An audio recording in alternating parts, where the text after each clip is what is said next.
Kamusta, Leo? Welcome to Like a Tarot. Alamin muna natin yung situation mo at saka pwedeng magkapalit ng situation kasi connected kayo sa isa't isa ng person mo. Para sa mga bagong viewers, ang reading na ito ay timeless reading, general reading at guide po lamang kaya hindi po magre-resonate sa lahat. Kunin mo lang yung akma sa sitwasyon mo.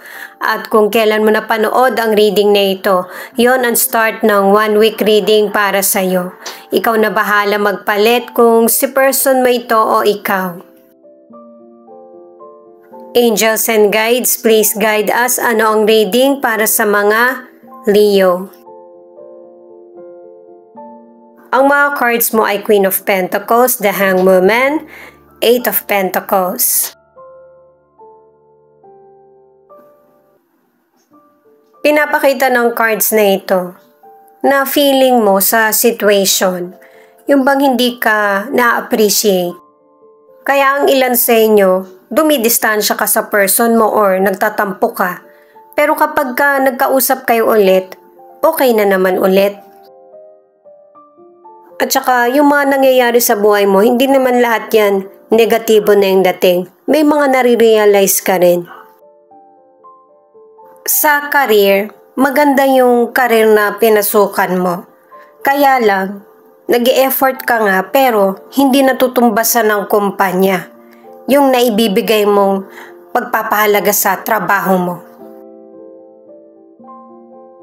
Suriin mo muna yung sitwasyon kung kaya mo bang ipagpatuloy or kontento ka na sa trabaho mo.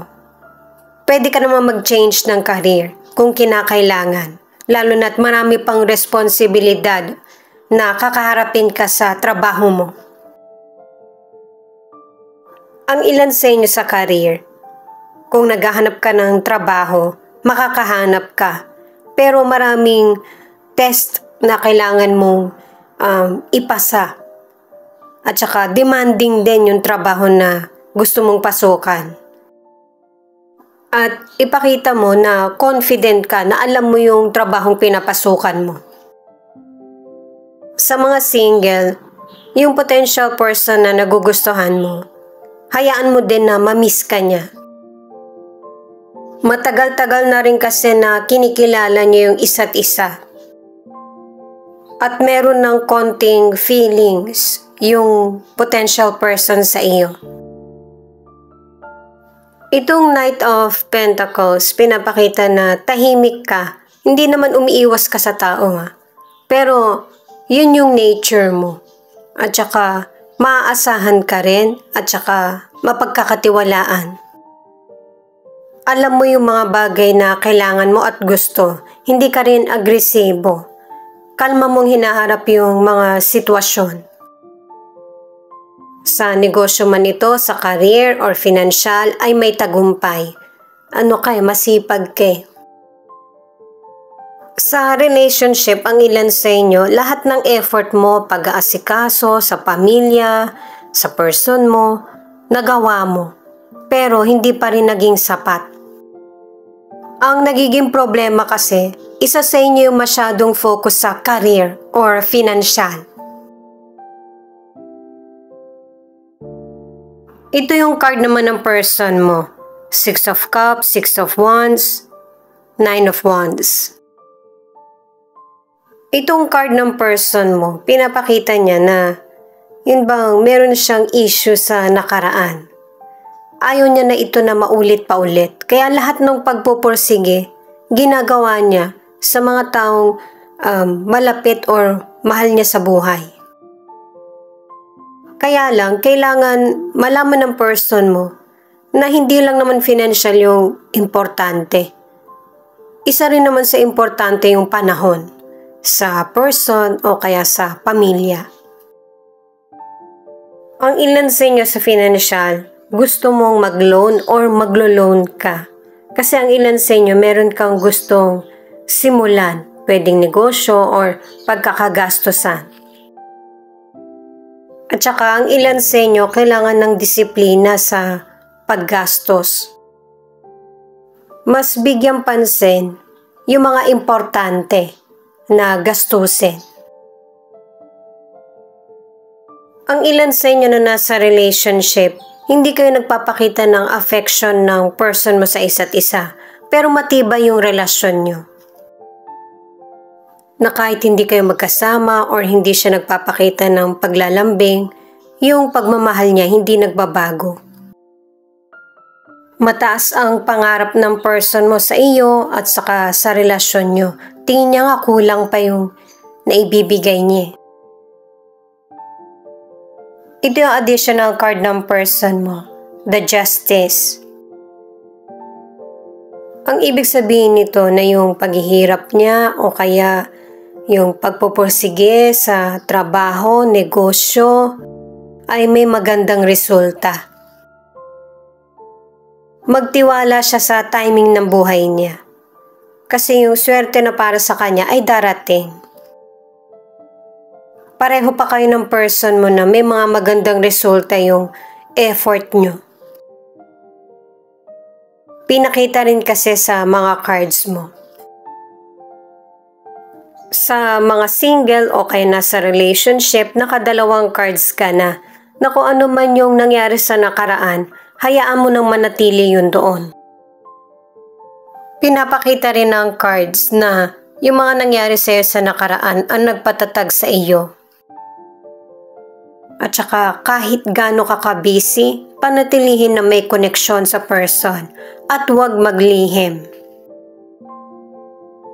Ito yung angel number mo, 1212. Your spirit guides support you.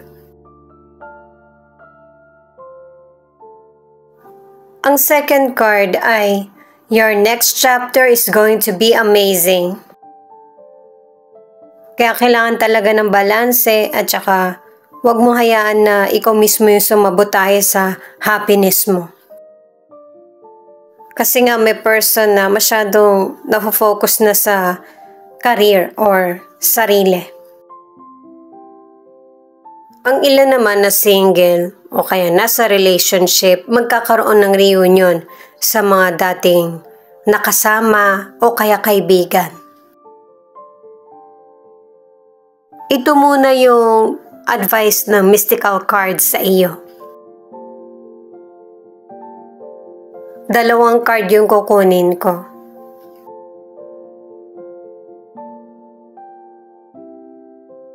Empowerment. Kung talagang ipinapaubaya mo na sa Diyos lahat, kailangan pa rin ng pagkilos at desisyon mula sa iyo para alam ng guides mo kung ano yung dapat nilang ituro sa iyo. At saka sa mga cards mo, merong person na nakakamiss sa iyo.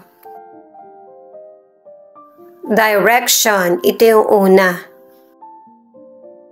Ang advice nitong card na ito ay yung kailangan alam mo kung ano yung pinaka-priority mo sa buhay. Kung alam mo may mali ka ng habits, baguhin mo. Kasi ito yung isa sa nagiging hadlang sa mga katuparan ng pangarap mo, lalo na kung patungkol sa love.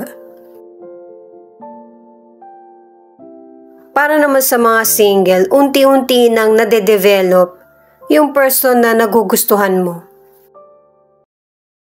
Kaya lang, marami ding nagkakagusto sa person na gusto mo. Ang ilan naman na nasa relationship, may natuklasan ka na nagkaroon ng relasyon or merong third party sa relationship nyo.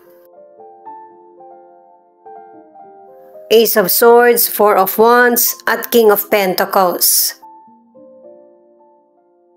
Itong mga cards na ito, at saka sa ibang cards mo, pinapakita yung pagsisisi. Kaya meron talagang person na magbabalik. Ang ilan sa inyo, yung pagbabalik, hindi mo to inaasahan, pero marami kang matutuklasan sa pagbabalik niya.